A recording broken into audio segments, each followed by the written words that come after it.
Good morning student. हम लोग एक चैप्टर देखेंगे ज्योग्राफी में हम लोग एक चैप्टर देखेंगे और वो चैप्टर है the origin and evaluations of the अर्थ।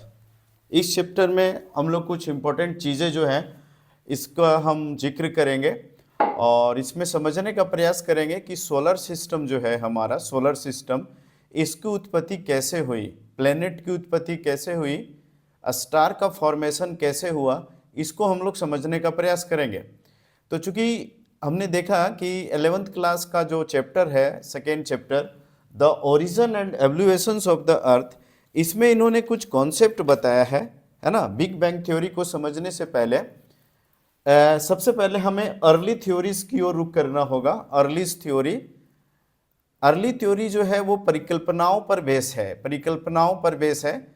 मतलब ये थॉट्स, चिंतन और कुछ प्रूफ के आधार पे जो है इसको स्पष्ट करने का प्रयास किया गया है कि ये थ्योरी, मतलब ये परिकल्पना जो है सही प्रतीत आंशिक रूप से होती है, ठीक है। और इसको सही साबित करने के लिए कुछ फिलोसफर्स इनको प्रूव करने का प्रयास किए, उनका कुछ कोई लोगों ने समर्थन किया और उसके बाद जो है मॉडर्न थ्योरी सामने आया, जिसको हम लोग बिग बैंग थ्योरी के नाम से जानते हैं।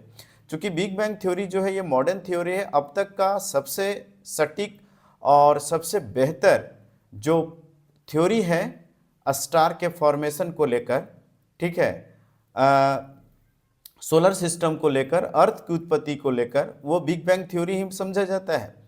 लेकिन इस बिग बैंग थ्योरी को समझने से पहले हमें अर्ली थ्योरी की ओर रुख करना होगा। अर्ली थ्योरी जो है वो कुछ हाइपोथेसिस पर बेस है। मतलब मैंने अभी आपको बताया, हाइपोथेसिस जो है वो मोटा मोटी देखा जाए तो ये आपके सोच पर आधारित है और इसको स्पष्ट करने के लिए कुछ जो फिलोसफर है इसको स्पष्ट करने का प्रयास किया है, ठीक है। तो आपको ध्यान रखना है कि पृथ्वी की उत्पत्ति को लेकर या सोलर सिस्टम की उत्पत्ति को लेकर, स्टार की उत्पत्ति को लेकर, ठीक है, दो थ्योरी सामने आए। एक तो आप देखेंगे अर्ली, और दूसरा जो है ये है आपका मॉडर्न थ्योरी। तो सबसे पहले हम लोग अर्ली थ्योरी देख लेंगे कि अर्ली थ्योरी है क्या। तो अर्ली थ्योरी में क्या है कि a large number of hypothesis were put fourth by the different philosophers and scientist regarding the origin of earth. मतलब इसमें यह समझाने का प्रयास किया कि जो पृथ्वी की उत्पत्ति को लेकर बहुत सारे जो फिलोसफर है, हाँ, बहुत सारे जो फिलोसफर है, साइंटिस्ट है, उन्होंने अलग अलग जो है हाइपोथेसिस जो है इन्होंने मतलब देने का प्रयास किया। और उसके बाद जो है सबसे पहले नाम आता है इनका इमैनुअल कांट का। इमैनुअल कांट महोदय ने 1755 में 1755 है, इसमें इन्होंने क्या किया है, इन्होंने सबसे पहले इमैनुअल कांट ने 1755 में नेबुलर हाइपोथेसिस को सबसे पहले इन्होंने क्या किया, चिन्हित करने का प्रयास किया या इनको सिद्ध करने का प्रयास किया, ठीक है। 1755 में जर्मन फिलोसफर थे। फिलोसफर मतलब जैसे इनका आप देखेंगे कि आपके पॉलिटिकल साइंस में भी इनके कुछ फिलोसफी दी गई है, मतलब इनके कुछ विचार दिए गए हैं, है ना। आपके पॉलिटिकल साइंस हो गए, दार्शनिक शास्त्र हो गए, तो इनमें भी क्या है कि इनके विचार दिए गए। तो ये सब क्या है, एक फिलोसफर कहलाते हैं। और फिलोसफर की जो बातें हैं वो अलग अलग सब्जेक्ट में अलग अलग हो सकते हैं, ठीक है। तो इनमें सबसे पहले जो है वो 1755 में जर्मन फिलोसफर जो थे इमैनुअल कांट, इन्होंने नेबुलर हाइपोथेसिस को दिया, ठीक है, नेबुलर हाइपोथेसिस को दिया।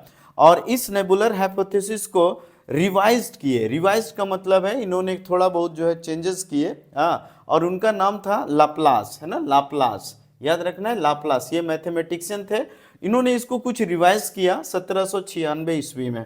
1796 ईस्वी में इन्होंने रिवाइज किया और रिवाइज करने के आधार पे जो है मतलब नेबुलर हाइपोथेसिस की परिकल्पना इन्होंने सिद्ध किया, है ना। मतलब कुल मिला के देखा जाए तो सबसे पहले जो है वो इन्हीं दोनों का नाम आता है, इमैनुअल कांट और लाप्लास का, ठीक है। 1796 याद रखना और ये 1755 याद रखना है, ठीक है। ये इन्होंने पृथ्वी की उत्पत्ति से लेकर इन्होंने ये सिद्धांत दिया। ठीक है, नेबुलर हाइपोथेसिस है क्या, है ना, तो इसको हम लोग जानने का प्रयास करेंगे कि नेबुलर हाइपोथेसिस है क्या। तो नेबुलर हाइपोथेसिस के बारे में जो सिद्धांत, ये जो परिकल्पनाएं पेश की गई हैं इमैनुअल कांट के द्वारा, वो इस प्रकार से दी गई हैं। जैसे आप देखेंगे तो आपको पता चलेगा कि जो नेबुला है, नेबुला है ना, नेबुलर हाइपोथेसिस की कॉन्सेप्ट को समझ रहे हैं हम लोग। नेबुला ये क्या था, एक क्लाउड्स था, क्लाउड्स बादल था, डस्ट एंड गैसेस, और वो डस्ट और गैसेस का मिश्रण, संघनन था, मतलब उसमें मिश्रित था, है ना, जिसमें हाइड्रोजन, हीलियम, नाइट्रोजन, ऑक्सीजन, ये सभी क्या थे, वो मिश्रित था। ठीक है, ये हाइपोथेसिस क्या बताता है, ये हाइपोथेसिस ये बताता है कि the hypothesis considered that the planet were formed out of a cloud of material associated with a youthful sun which was slowly rotating, role of gravity and counter role of gravity, उसके बाद जो है वो counter arguments शुरू हो गए। मतलब इनमें इन्होंने ये समझाने का प्रयास किया कि जो पहले जो नेबुला था वो गैसों के संपीड़न से क्या हुआ, जो गैस जो होते थे इसमें, इस गैस के धीरे धीरे ठंडा होने से क्या हुआ कि ये सिकुड़ता गया। ये क्या हुआ, ये सिकुड़ता गया, और सिकुड़ने के फलस्वरूप क्या हुआ, सिकुड़ने के फलस्वरूप जो रोटेशनल है, रोटेशनल जो रोटेट करती है, इनकी स्पीड क्या हुआ, बढ़ते गया। ठीक है, बढ़ते गया, जिसके बाद क्या हुआ, जो नेबुला है, नेबुला से जो गैस है वो सेपरेट हो गया, मतलब वो अलग हो गया, और ठंडा होकर वो प्लेनेट का रूप ले लिया। मतलब इसमें बस इसी बात की जोर दी गई है कि जो नेबुला था वो क्या था, एक गैस था, क्लाउड्स थे, है ना, जो क्या था, अपने अक्ष पर घूम रहा था। अक्ष पे घूमने के फलस्वरूप क्या हुआ, मतलब चूंकि ये आग का गोला था, गैस था तो गर्म था, तो आग का गोला होने के फलस्वरूप क्या हुआ कि धीरे धीरे क्या हुआ कि जो गैस था वो क्या हुआ, धीरे धीरे सिकुड़ता गया, रोटेट होते, ग्रेविटेशनल फोर्स उसको खींचते गई, खींचने के फलस्वरूप वो क्या हुआ, सिकुड़ता गया, और सिकुड़ते क्या हुआ, सिकुड़ने के फलस्वरूप क्या हुआ कि जब वो छोटा हो गया तो उसकी जो रोटेशनल है वो बढ़ती चली गई। जब रोटेशनल बढ़ते चले गए तो नेबुला जो है रोटेट होते होते क्या हुआ, जो गैस था वो नेबुला से अलग हो गया, मतलब सेपरेट आउट हो गया, और सेपरेट होने के बाद वो ठंडा हो गया, और ठंडे होकर वो क्या हुआ, प्लेनेट का रूप ले लिया। इसके बाद ये क्या हुआ, रिपीटेड होते रहा। रिपीटेड का मतलब वो जो है वो अलग होते गया, अलग होने के बाद जो है जो बच गया वो सन हो गया। ठीक है, जो बच गया वो सन हो गया। इसके साथ साथ क्या रोटेट होने गया, अन्य ग्रहों का निर्माण हुआ, और सेंटर में जो बच गया, है ना, जो सेंटर में जो बच गया जिसको हम लोग बोलते हैं सन, आज की स्थिति ये यही है, सन की स्थिति है। ठीक है ना, सन की स्थिति है, मतलब ये जो सन का रूप है वो यही आपको नेबुला का जो अंत में बच गया। ठीक है, मतलब पहले क्या था, गैसों का जो है आग का गोला था। ठीक है, ये गोला अपने अक्ष पे घूम रही थी, घूमने के फलस्वरूप क्या हुआ, ये संकुचित हुआ, संकुचित होने के बाद उसके रोटेटेड में क्या हुआ, काफ़ी बढ़ोतरी हुई, काफ़ी तेज़ गति से हुई। तेज़ गति होने के साथ साथ क्या हुआ कि जो नेबुलस है उससे जो छल्ले हैं वो अलग हो गए, और अलग होने के बाद जो है वो प्लेनेट का निर्माण हुआ। यही क्या हुआ, रिपीटेड होते गया, और रिपीटेड होते होते क्या हुआ कि सौरमंडल में जो अन्य ग्रह था, 9 ग्रह, ठीक है, पहले 9 ग्रह, अब 8 ग्रह हो गया, प्लूटो को हटा दिया गया था। तो इस तरीके से क्या हुआ, ग्रहों का निर्माण हुआ या सोलर सिस्टम का निर्माण हुआ।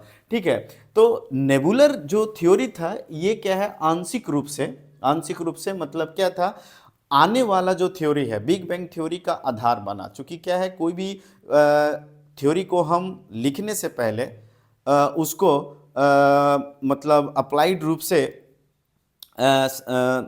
दिखाने से पहले या अप्लाइड रूप से हम लोगों को समझाने से पहले हम क्या करते हैं, अर्लिस्ट थ्योरी को रूप करते हैं, और इन्हीं में से जो है आपका नेबुलर हाइपोथेसिस के रूप में देखा जाता है। ठीक है, तो अर्लिस्ट थ्योरीज में बस मोटा मोटी आपको नेबुलर हाइपोथेसिस को ध्यान रखना है। ठीक है, इसको सबसे पहले हाइपोथेसिस के रूप में क्या हुआ था, इमैनुअल कांट जी ने इनको सबसे पहले दिया था, उसके बाद रिवाइज किया लाप्लेस ने, उसके बाद 1900 में चैम्बरलिन और मोल्टन ने एक अलग सा सिद्धांत पेश किया तोड़ मरोड़ के, जिसको हम लोग प्लेनेडिस्मल हाइपोथेसिस के नाम से जाने जाते हैं, है ना, प्लेनेटिस्मल, है ना, हाइपोथेसिस के नाम से जाना जाता है, जिनका समर्थन क्या किया, जिनका समर्थन जो है वो सर हैरोल्ड जेफरी और सर जेम्स ने किया, ठीक है। और उसके बाद उनमें थोड़ा बहुत क्या किया कि उसको तोड़ मड़ोड़ के रूप में अपना एक अलग सा हाइपोथेसिस बनाया, जिनको टाइडल हाइपोथेसिस के नाम से जाना जाता है, ठीक है।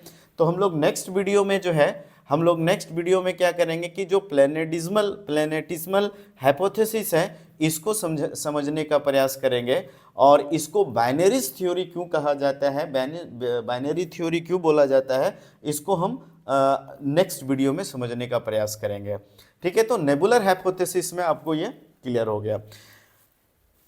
नेक्स्ट वीडियो में हम लोग सेकेंड पार्ट करेंगे। आज के लिए इतने रखते हैं। Thank you very much.